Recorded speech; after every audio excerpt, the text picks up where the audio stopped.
Saya terus terang nih Bu, lagi banyak dapat curhat dari jamaah. Kadang-kadang curhatnya begini, Ustadz kenapa ya Ustadz, saya kok ibadah hambar. Saya sholat sih Ustadz, tapi kok sholat kayaknya kering. Doa kayaknya nggak ada rasanya. Menurut saya Bu, itu bukan hal yang kecil. Ada satu nih, yang mudah-mudahan ini cukup ringan Bu. Cukup ringan untuk kita amalkan, tapi dampaknya besar. 40 hari aja, perhatikan dampaknya. Tapi ada satu waktu spesial yang sampai Allah sebutkan dalam Quran. Ibu cobain.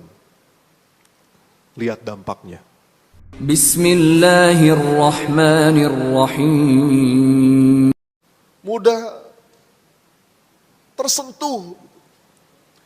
Ayatnya yang mana Ustadz? Allah bilang begini Bu. A'udzubillahi minasyaitonirrajim. Innamal mu'minuna alladzina idza dzukirallahu wajilat qulubuhum wa idza tuliyat 'alaihim ayatuhu zadatuhum imana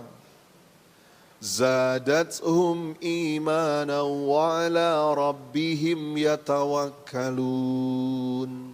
Masya Allah.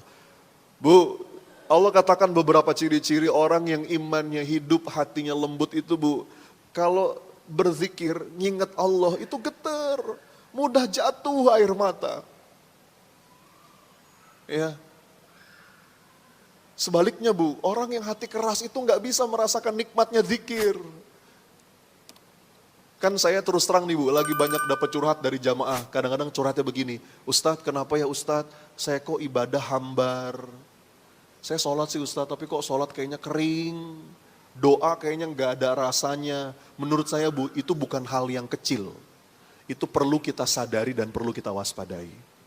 Karena gini, kaidahnya ya, hati mengeras, air mata mengering. Coba diulang, gimana?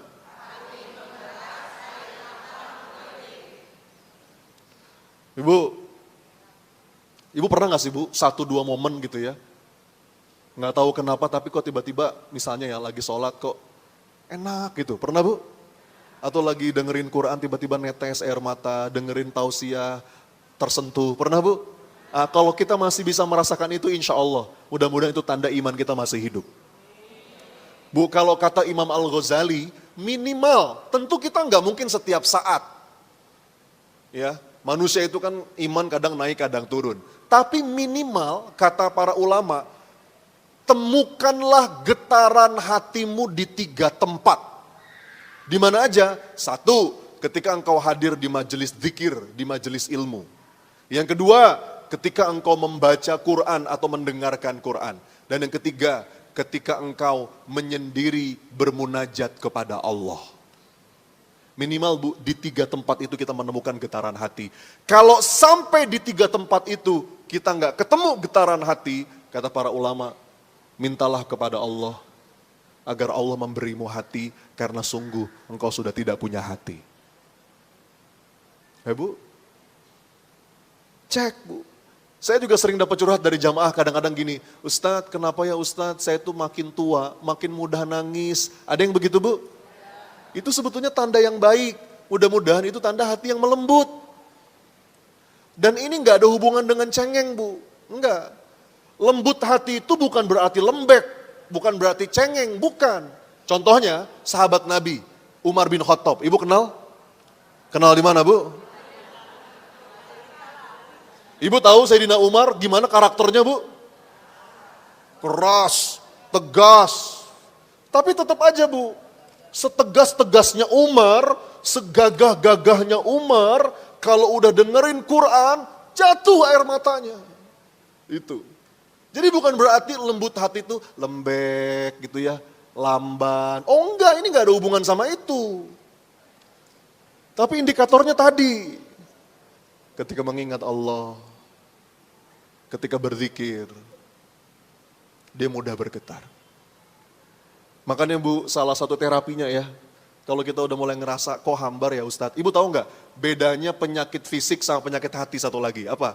Kalau penyakit fisik, kita nggak bisa merasakan nikmatnya makan. Betul? Ibu kalau lagi sakit, makan enak gak? Meskipun makan yang paling ibu suka. Kalau ibu lagi sakit, makan, enak gak? Apa rasanya? Hambar, pahit. Nah, kalau penyakit hati yang gak bisa kita rasa itu nikmatnya ibadah. Nauzubillah. Padahal Bu, demi Allah, aslinya Bu ya, aslinya ibadah tuh nikmat Bu. Demi Allah, sujud tuh nikmat. Berinteraksi dengan Quran tuh nikmat. Ya. Nah, gimana caranya? Ada beberapa terapi, ada banyak sebetulnya, tapi ada satu nih yang mudah-mudahan ini cukup ringan Bu. Cukup ringan untuk kita amalkan, tapi dampaknya besar. Mau tahu nggak? Kalau nggak mau tahu nggak apa-apa, saya nggak jadi. Mau tahu nggak? Nih Bu, ini riadohnya ya.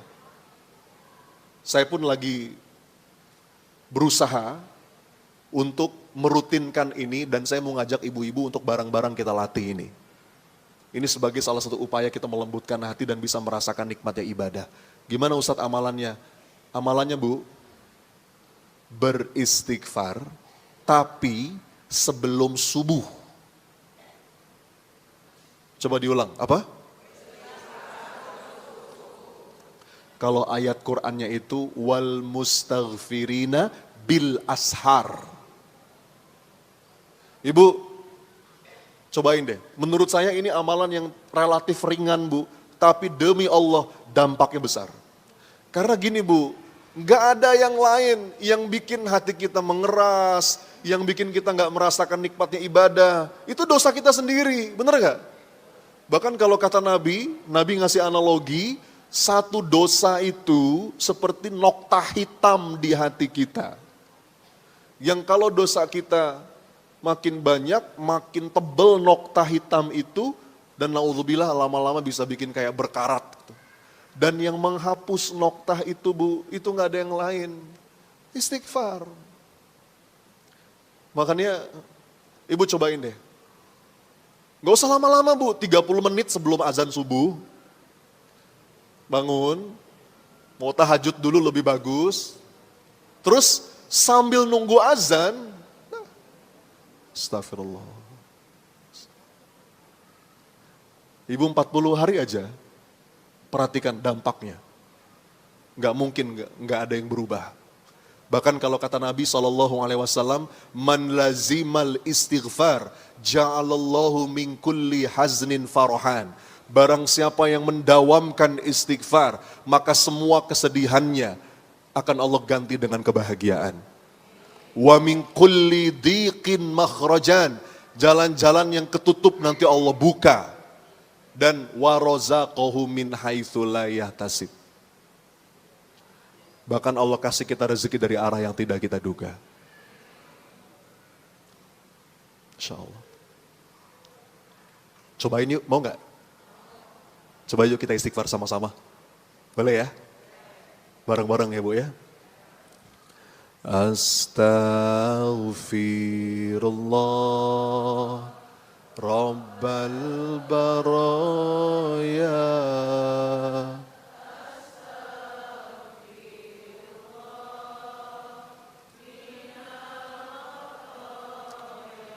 Hadirkan hatinya. Astaghfirullah Rabbal baraya.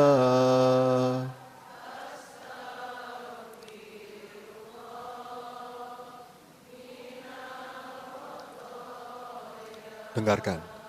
Hidup di dunia sebentar saja, sekedar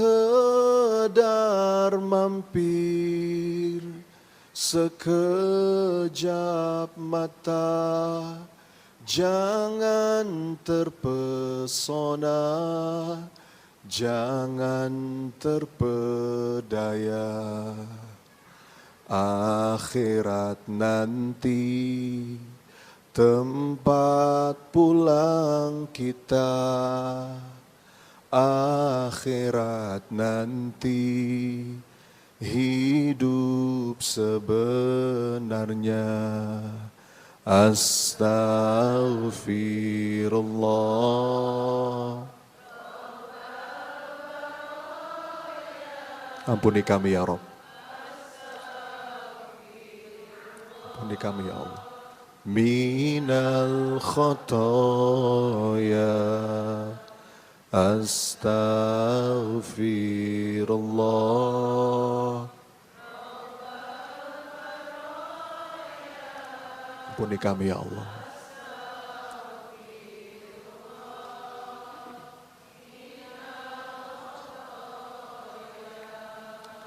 Barang siapa Allah tujuannya, niscaya dunia akan melayaninya.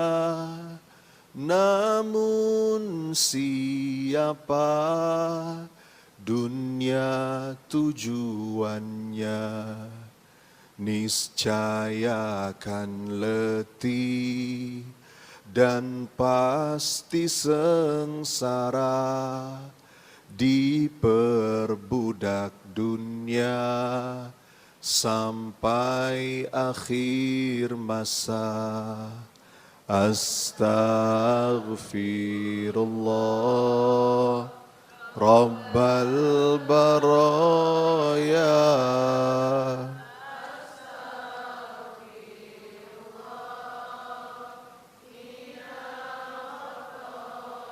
Ampuni kami ya Rabb. Astaghfirullah.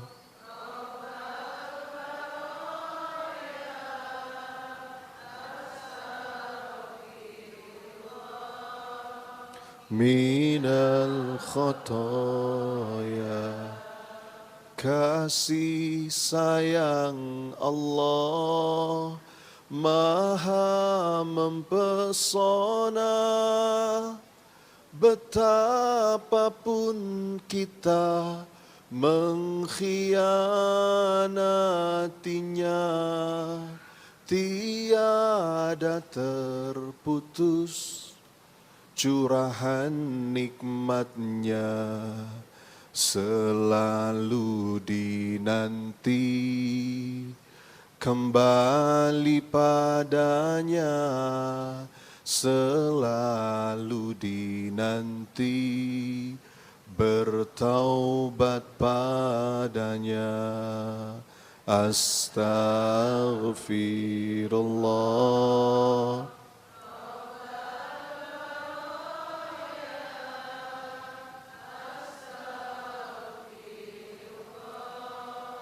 Minal khotoya astaghfirullah Rabbal baraya.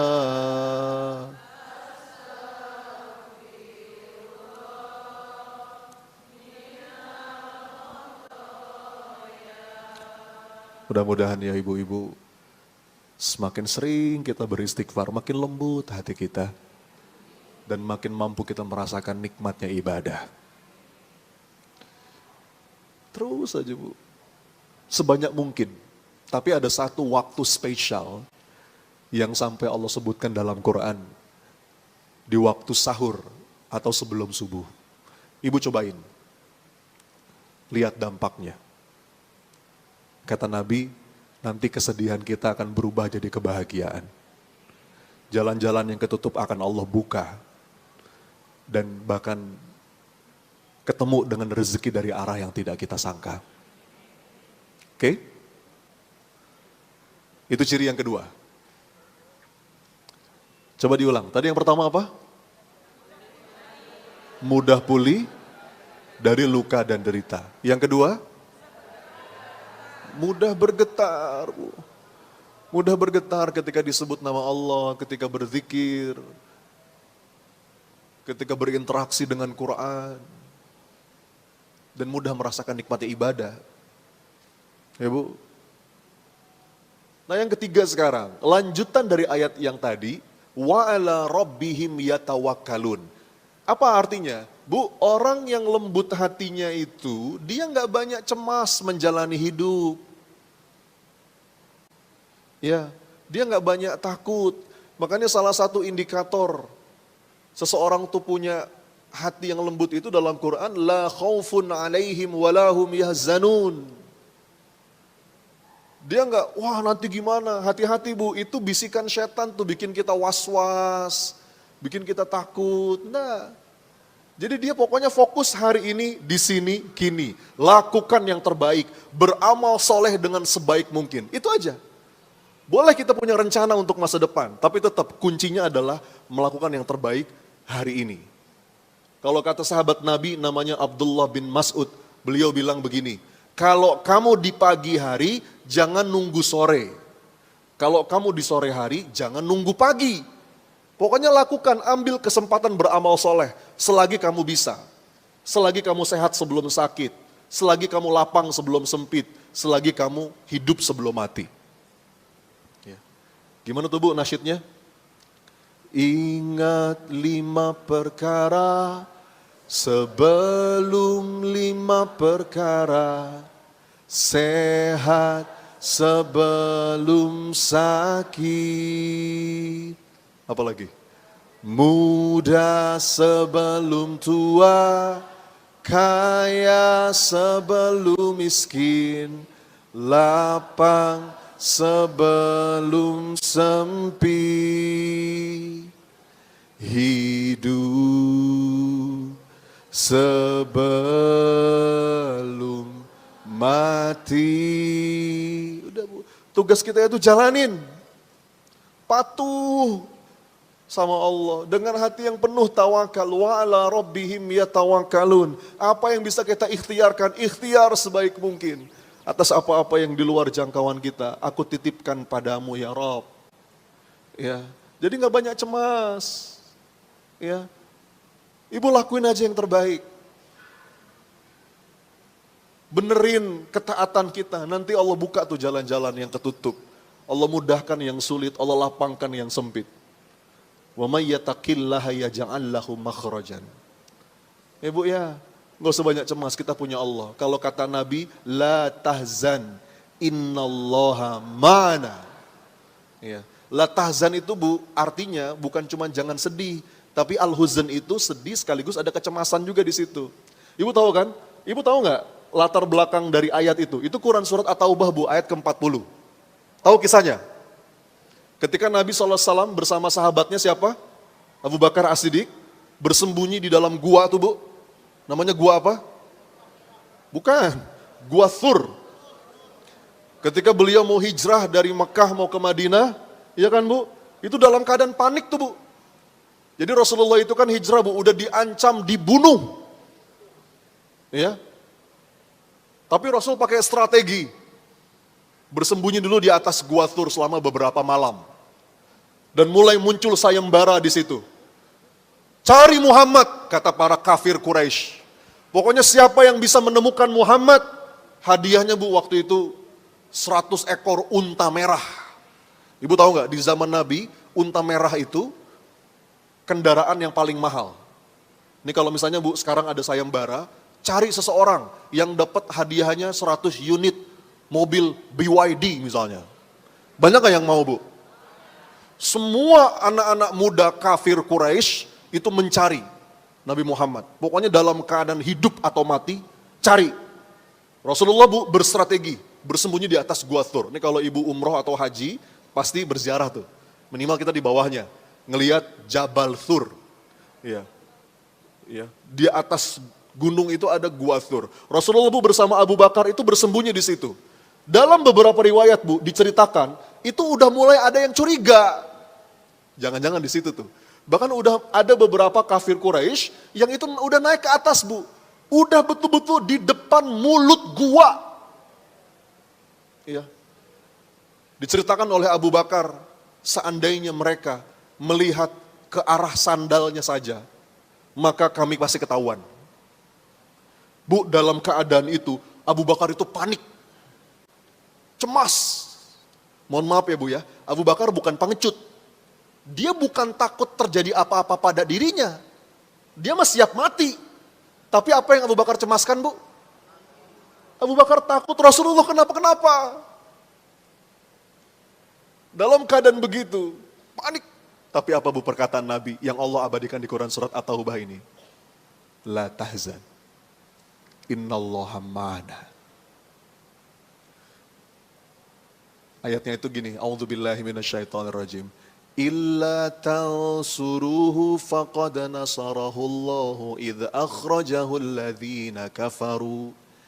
إذ أخرجه الذين كفروا ثاني اثنين إذ هما في الغر إذ يقول لصاحبه لا تحزن إن الله معنا فأنزل الله سكينته عليه وأيده بجنود لم تروها وَجَعَلَ كَلِمَةَ الَّذِينَ كَفَرُوا السُّفْلَى وَكَلِمَةُ اللَّهِ هِيَ الْعُلْيَا وَاللَّهُ عَزِيزٌ حَكِيمٌ.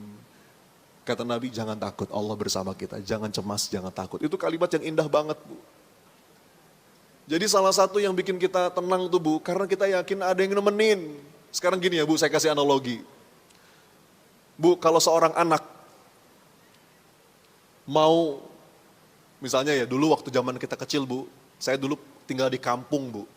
Ya, ada nggak yang masih pernah ngalamin dulu kalau tinggal di kampung, kamar mandi itu sama rumah utama jauh? Masih ada Bu yang ngalamin kayak gitu? Kadang-kadang kita harus lewat kebun dulu ya Bu. Lewat sawah malah. Dulu Bu kita waktu kecil kalau malam-malam tiba-tiba mau pipis gitu ya, mau ke kamar mandi, itu kan gimana Bu rasanya? Takut, kenapa takut Bu? Oh gelap.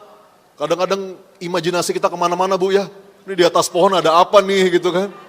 Nah Bu, dalam keadaan takut begitu, apa yang kita lakukan? Seorang anak nih Bu, apa yang dilakuin? Supaya nggak takut gimana? Minta dia bangunin ibunya, dia bangunin bibinya, neneknya, siapapun lah. Bu, temenin, kakak mau ke kamar mandi, betul nggak? Begitu ditemenin Bu, pertanyaan saya, gelapnya berubah nggak? Enggak, tetap gelap. Suasananya berubah nggak? Tapi takutnya hilang nggak? Kenapa hilang? Yes, karena ada yang nemenin. Ibu lihat ya, kenapa orang tuh nggak banyak cemas? Mungkin masalahnya masih berat, ancamannya mungkin belum hilang, jalan keluar mungkin belum nampak. Tapi apa yang bikin kita tenang? Innallaha ma'ana. Allah bersamaku. Tenang. Bergerak aja. Ya. Bismillahi tawakkaltu Allah. Ini udah sering kita bahas ya Bu. Jadi tawakal itu bukan pasif. Tawakal itu gerak aktif. Zohirnya bergerak tapi batinnya tenang. Buktinya apa? Ya doa tadi. Ibu baca Bismillahi tawakkaltu Allah, habis itu ngapain? Tarik selimut, tidur? Atau melangkah? Itu doa mau melangkah. Tugas kita melangkah Bu. Jadi ciri yang ketiga, orang yang lembut hati itu gak banyak cemas Bu. Pokoknya tugas saya melakukan yang terbaik, sebaik mungkin ya Allah. Kayak Ibunda Siti Hajar tuh Bu, sofa, marwah, sofa, terus dia bergerak sampai puncak upayanya. Bukan duduk-duduk terus nunggu pertolongan Allah, bukan. Allah pengen lihat kesungguhan kita. Bergerak. Sampai akhirnya Allah buka jalan. Allah karuniakan rezeki. Oke? Bungkus Bu? Udah berapa nih? Udah apa lanjut? Yang keberapa sekarang? Yang keempat. Bu, ini juga penting nih yang keempat nih. Apa ciri hati yang lembut? Ciri orang punya hati lembut itu Bunda, dia itu enggak sibuk mencari penilaian manusia. Dia enggak sibuk nyari validasi orang, hati-hati Bu ya. Yang bikin hati keras itu, kita tuh suka kepengen dipuji-puji sama orang. Seakan-akan harga diri kita itu diletakkan di mulutnya orang lain. Ya. Orang-orang hati lembut tuh Bu, kalau udah berbuat baik sudah. Bahkan kata Allah dalam Quran, la nuridu minkum jazaa'a wala syukura.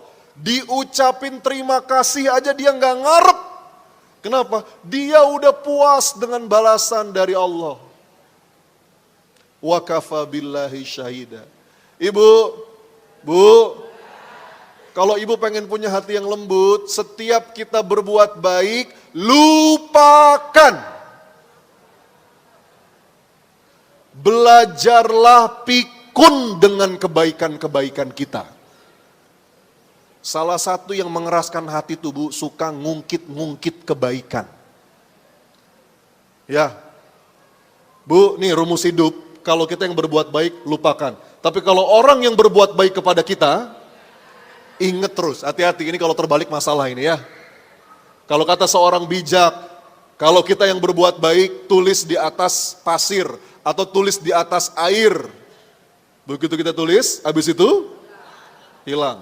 Tapi kalau orang yang berbuat baik, ukir di atas batu supaya kita ingat terus. Karena kita nggak disebut bersyukur kepada Allah sebelum kita tahu terima kasih kepada manusia. Kalau orang berbuat baik, Bu, ingat balas sekuat tenaga. Tapi kalau kita yang berbuat baik, jangan suka ngejar validasi manusia. Termasuk ya Bu ya, punten pisan ini. Termasuk jangan suka nyari validasi sama anak. Halo para orang tua.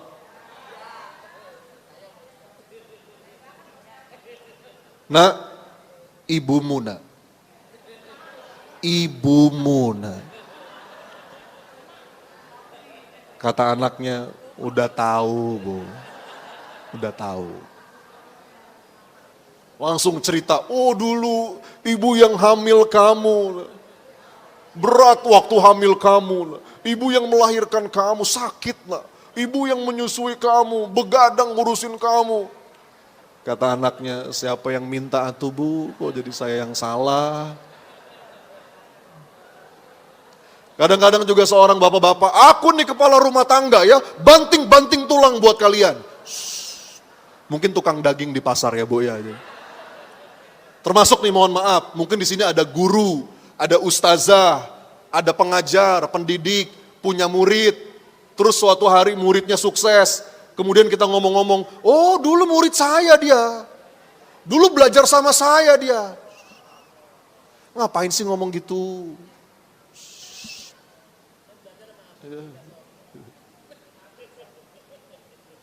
Ustadz, kalau nggak ada saya Ustadz.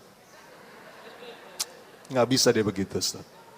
Bu, itu ruginya double. Yang pertama batin kita menderita, yang kedua amal soleh kita bisa hangus. Udah Bu ya. Kalau kita pengen punya hati yang lembut, belajarlah pikun dengan kebaikan-kebaikan kita. Nggak usah khawatir Bu, semua itu udah tercatat di sisi Allah. Ya Bu ya, meskipun amal kebaikan kita seperti semut yang hitam, di atas batu hitam, dalam gelap gulitanya malam. Allah tahu, demi Allah tercatat rapi dan sempurna balasannya. Oke Bu?